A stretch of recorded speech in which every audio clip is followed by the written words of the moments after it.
আসসালামু আলাইকুম রহমতুল্লাহি বারকাতুহু। প্রিয় ভিউয়ার্স, আমি সেলিম রেজা আবারও আপনাদের সামনে আরেকটি নতুন ভিডিও নিয়ে উপস্থিত হলাম।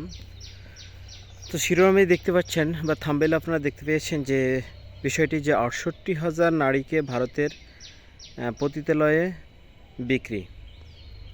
এটি বাংলাদেশের জন্য একটি দুঃখজনক কথা, একটি লজ্জাজনক কথা, মানসম্মানের হানি ঘটে এরূপ একটা কথা যে ৬৮,০০০ নারীকে ভারতের যৌনপল্লীতে বিক্রি। এটি কোনো দেশের জন্য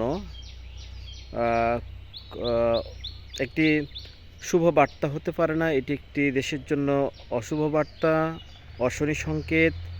এইসব নারীগুলো কে যে বিক্রি করা হয়েছে, এইসব নারীগুলোকে বিক্রি করার পিছনে কারণ হচ্ছে দারিদ্রতা।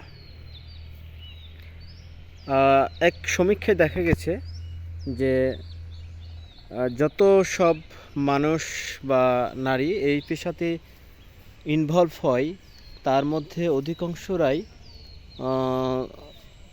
দরিদ্রপীড়িত, অর্থাৎ দারিদ্রতার কারণে এইসব কাজে ইনভলভ হয় বা এইসব পেশাগুলোকে বেছে নেয়। তো একটা রাষ্ট্রের দায়িত্ব হচ্ছে সেই দেশের নাগরিকের যে মৌলিক চাহিদা রয়েছে ৫টি, এই মৌলিক চাহিদাকে ফুলফিল করা। একটি দেশের রাষ্ট্রের দায়িত্ব হচ্ছে যে সেই দেশের নাগরিককে কর্মসংস্থানের ব্যবস্থা করে দেওয়া, কিংবা কর্মসংস্থানের ব্যবস্থা না করে দিতে পারলে তাকে একটা বেঁচে থাকার জন্য ন্যূনতম যে খরচ সেটি প্রদান করতে হবে। এটি হচ্ছে একটি রাষ্ট্রের দায়িত্ব। কিন্তু দুঃখজনক হলে সত্য যে আমাদের রাষ্ট্র এই ধরনের কোনো দায়িত্ববোধ বা দায়ভার নেয় না বা নেয়নি।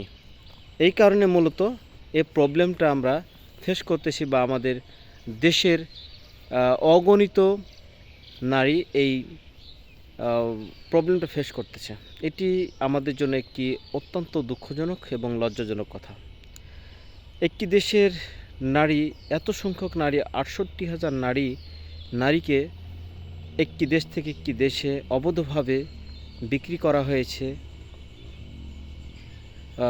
যৌন কাজে লিপ্ত করার জন্য বা যৌন পেশায় নিয়োজিত করার জন্য। এইসব নারীগুলো নিহাত শখের বশতে যায় নাই, হয়তোবা দুই একজন ব্যতি রেখে অধিকাংশ রয়ে গেছে তাদের অর্থনৈতিক চাহিদা মেটানোর জন্য।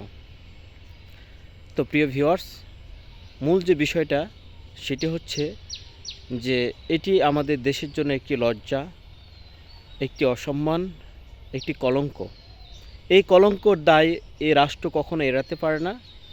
রাষ্ট্রের উচিত এই প্রবলেমগুলোকে খুঁজে বের করে অতি শিগগির এর একটা আশু সমাধান খুঁজে বের করে, যাতে করে ভবিষ্যতে এই ধরনের কোনো নিউজ দেখতে না হয় এ জাতিকে, এ রাষ্ট্রকে। এটি আমাদের কাম্য। আশা করতেছি এই ভিডিওটা যেসব সচেতন মানুষরা দেখবেন, এটি যেন রাষ্ট্রের উচ্চতর পর্যায় পর্যন্ত পৌঁছে যায়, সে আশা ব্যক্ত করছি। প্রত্যেকে ভালো থাকবেন, সুস্থ থাকবেন। আসসালামু আলাইকুম রহমতুল্লাহ।